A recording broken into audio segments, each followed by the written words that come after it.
Hi there, Tad Hargrave from Marketing for Hippies.com with the Puttering session case study. So this was a case study I did with a woman who does grief ceremonies, grief workshops.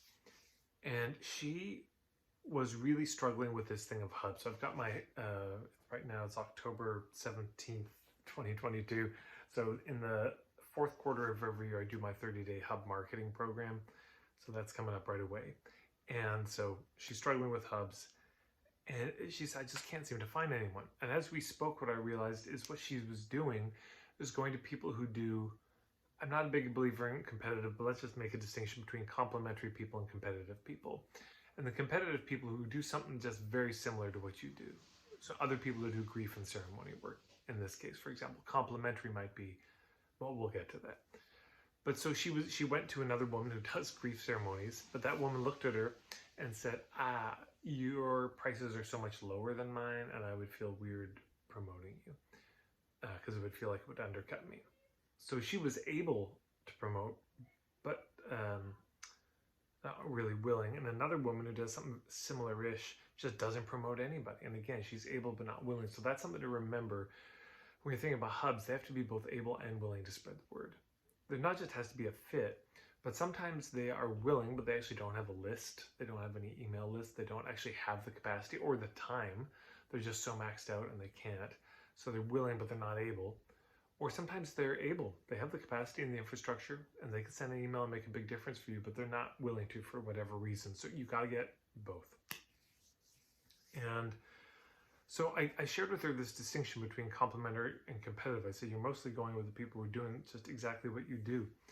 So I said, well, could we look at the type of person that you want to work with? What is it about them? What's their vibe? What's the, what scenes are they a part of? What communities are they a part of? And we started mapping out some other niches for her. And as we mapped out those niches, other possibilities were appearing. So, because ecological grief was one. I said, well, could you do maybe once a year, do a call around ecological grief and reach out to people who are hubs in the ecological space who might, have referrals. And, oh gosh, what else was there? Oh boy, it's amazing how the memories fly so quickly. Let's see if any other ones can come. But we came up with a number of scenes, a number of different communities. I mean, there's the permaculture scene, I think was one.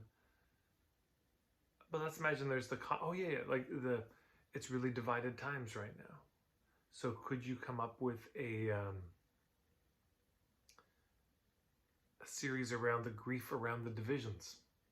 And how do we deal with the grief that we feel about that? And you partner with people who like mediators, nonviolent communication people, etc. You might, let's say you wanted to work with people who've been injured by parents whose kids have been injured by modern medicine or something. Well, there's whole networks for those. What about parents whose children are special needs and they've got a lot of grief about that? I mean, these aren't even ones we talked about, but there'd be whole, so you see what I'm saying? These are completely different. They're not scenes that normally would think of having a grief ritual. And I'm thinking about Tommy Rosen, who did yoga or recovery 2.0, where he combined addiction recovery with yoga. Those two things normally don't go together. So you could do the same thing with grief rituals, but pair them with other communities where they don't go. What about grief rituals for the Christian community, grief rituals for the Buddhist community, grief rituals for the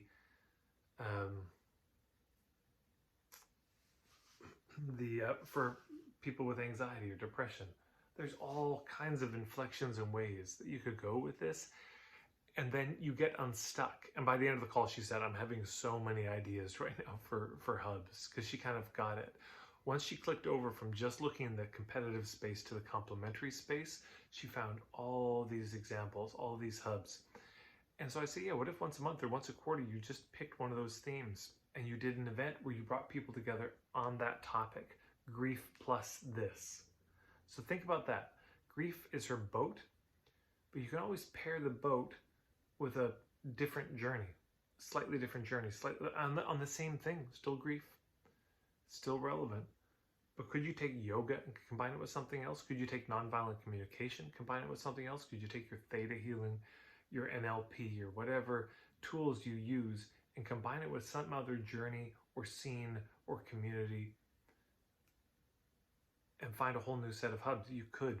You really could.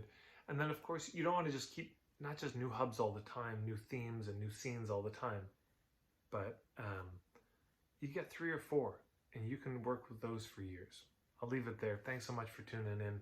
Marketingforhippies.com is my website. You can find me on almost all the socials except Twitter.